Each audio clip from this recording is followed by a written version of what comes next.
Hello, welcome to Homesteading Northwest Florida, Gardening Zone 8A, and it is 7:15 p.m.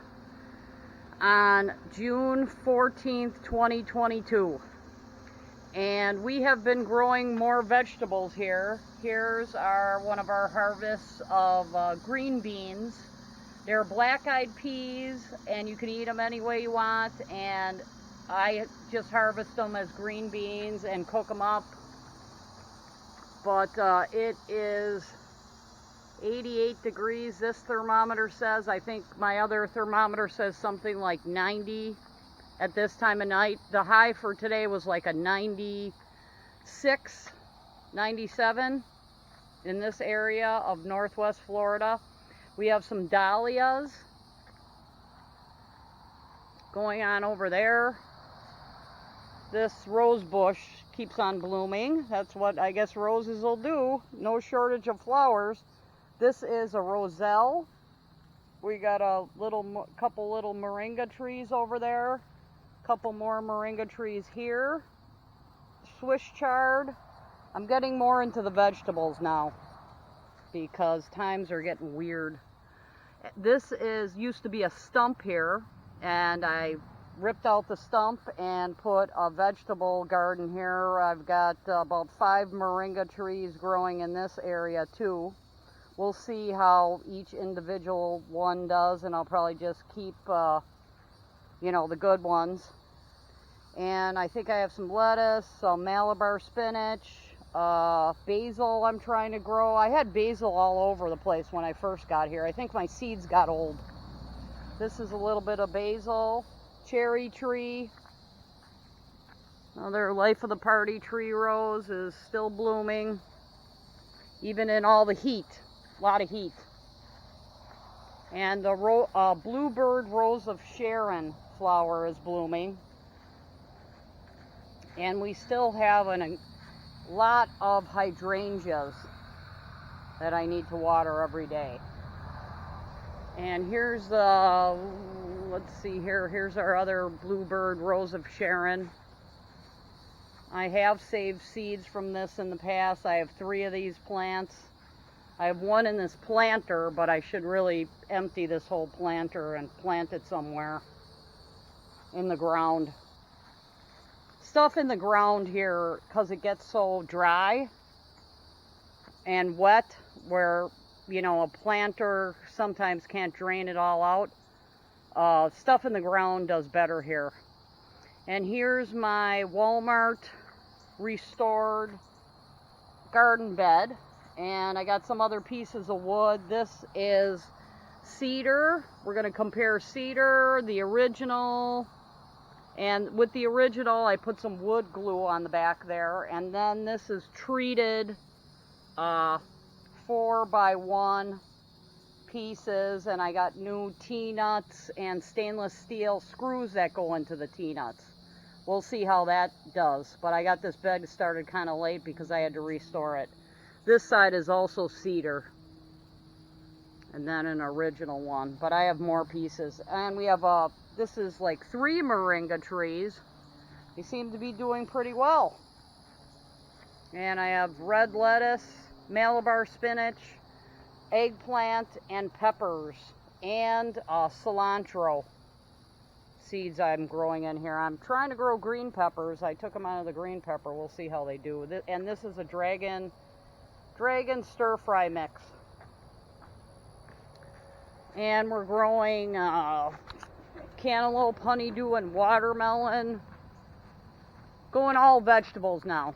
We have enough flowers around here. And palm trees. Little palm tree with parsley.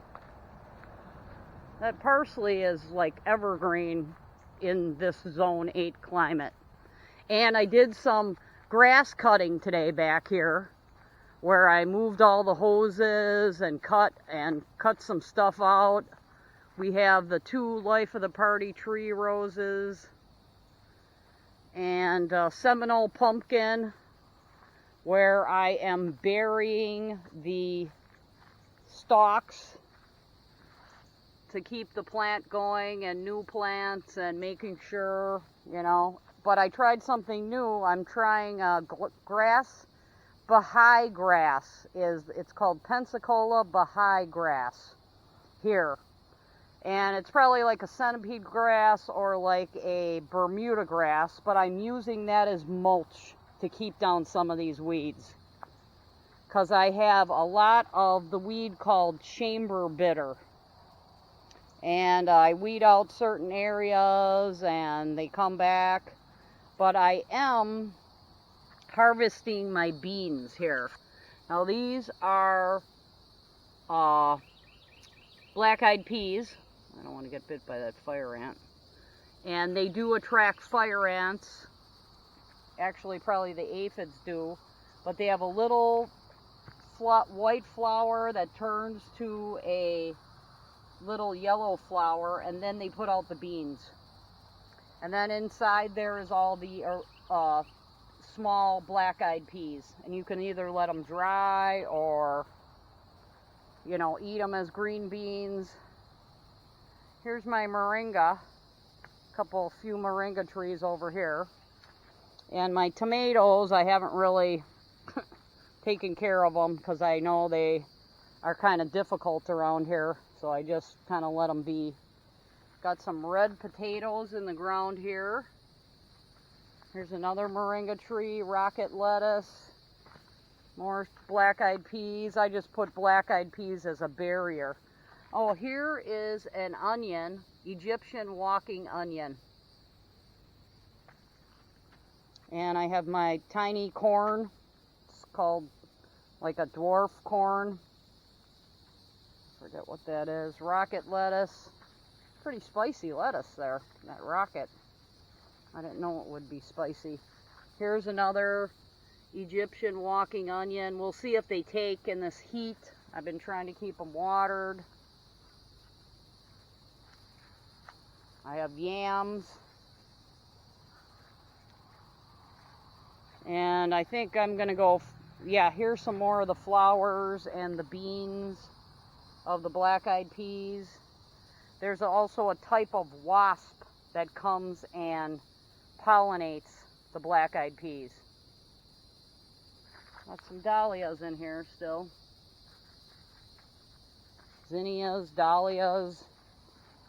Sweet potatoes are growing. Well, that's what we got going on here.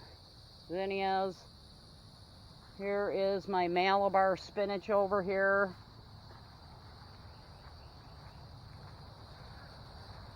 But it's been very hot, actually, and some rain, but not really anything to penetrate the dusty soil.